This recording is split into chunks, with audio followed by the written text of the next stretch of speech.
Some things in K-pop Demon Hunters are obviously not in line with Christianity. For example, the characters' immodesty, and in many ways their demonology. The fact is that humans can't become demons any more than we can become angels. Attaboy, Clarence. We can be like and live like angels in some ways, as Jesus said in the gospel, but angels are in fact different, purely spiritual creatures, and demons are in fact fallen angels that can't repent. Now, given these things, there are many amazingly true and Christian themes in the film worth considering, and I'd like to focus on one of them here and how it relates to the Japanese art of Kintsugi. In the film, the main character, Rumi, struggles with her hidden demonic patterns, her brokenness from her past, including inherited defects, in Christian terms, original sin.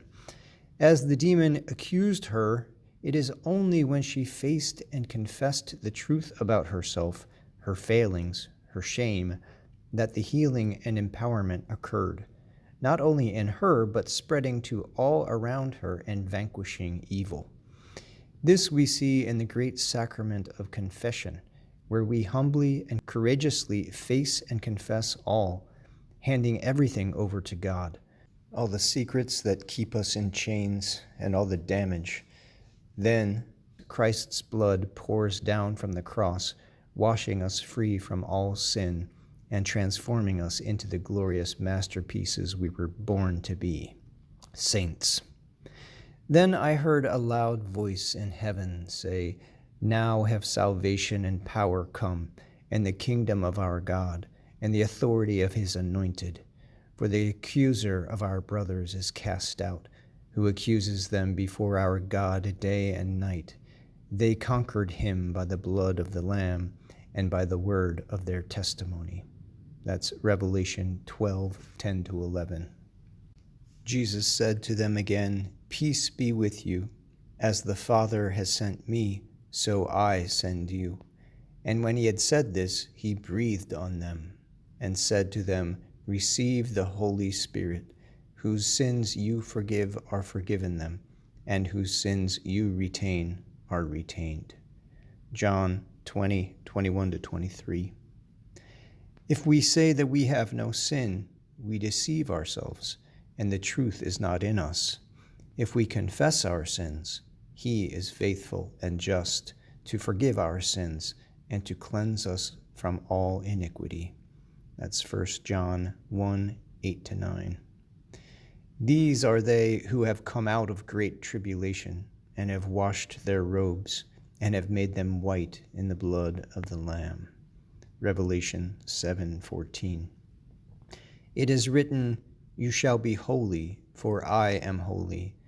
You were not redeemed with corruptible things as gold or silver, but with the precious blood of Christ, as of a lamb, unspotted and undefiled, foreknown indeed before the foundation of the world, but manifested in the last times for you, who through him are faithful in God, who raised him up from the dead and hath given him glory, that your faith and hope might be in God. 1 Peter 1:16-21. God permits us to fail, to become aware of our own powerlessness, to be convinced of the vanity of placing our confidence, our hope in ourselves. Don't be discouraged, but have confidence in the Lord with all your heart.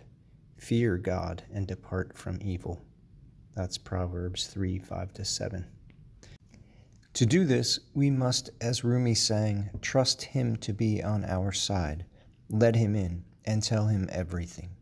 If you think about it, all sin has its root here, along with our stubborn pride.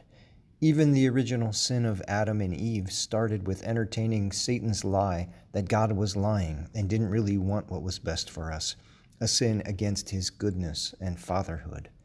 All our sin says the same thing. No, not what our omniscient, benevolent, and omnipotent Creator wills for us, but this instead will make me happy. We must repent of this evil and stupidity, truly believe that God wills our sanctification, and that all men be saved and come to the knowledge of the truth. And we must turn back to him in confession. As St. Therese of the Child Jesus said at the end of her life on earth, holiness does not consist in this or that practice. It consists in a disposition of heart which makes us humble and little in the arms of God, well aware of our feebleness, but boldly confident in our Father's goodness.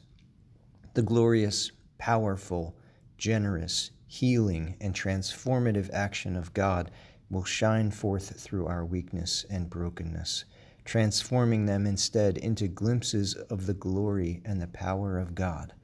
Not shame, but beauty, like the remaining 5 wounds on the glorious body of the resurrected Jesus. Amazingly, all this is reflected in the Japanese art called Kintsugi. In Kintsugi, artists take broken pottery and rather than throwing it out, they repair it with gold. What comes forth is a new creation, even more beautiful than the old, and what was brokenness is now the most beautiful and treasured part. So it is with God's transformative and healing grace.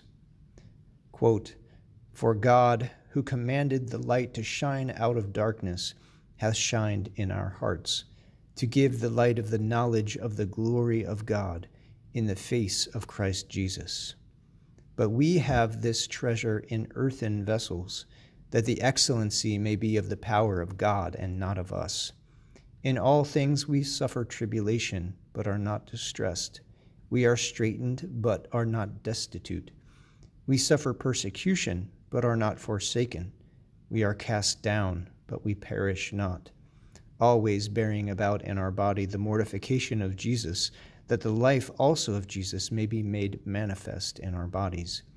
For all things are for your sakes, that the grace abounding through many may abound in thanksgiving unto the glory of God.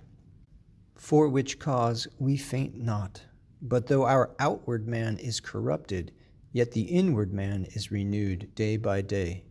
For that which is at present momentary and light of our tribulation worketh for us above measure exceedingly an eternal weight of glory. While we look not at the things which are seen, but at the things which are not seen. For the things which are seen are temporal, but the things which are not seen are eternal." 2 Corinthians 4, 6-18. He said to me, "My grace is sufficient for you, for power is made perfect in weakness. I will rather boast most gladly of my weaknesses, in order that the power of Christ may dwell with me. Therefore I am content with weaknesses, insults, hardships, persecutions, and constraints for the sake of Christ. For when I am weak, then I am strong." 2 Corinthians 12, 9-10. So let your light shine before men, that they may see your good works and glorify your Father who is in heaven. Matthew 5:16. Se lavabis in sanguine agni, will you wash yourself in the blood of the Lamb? God bless, et oremus pro invicem.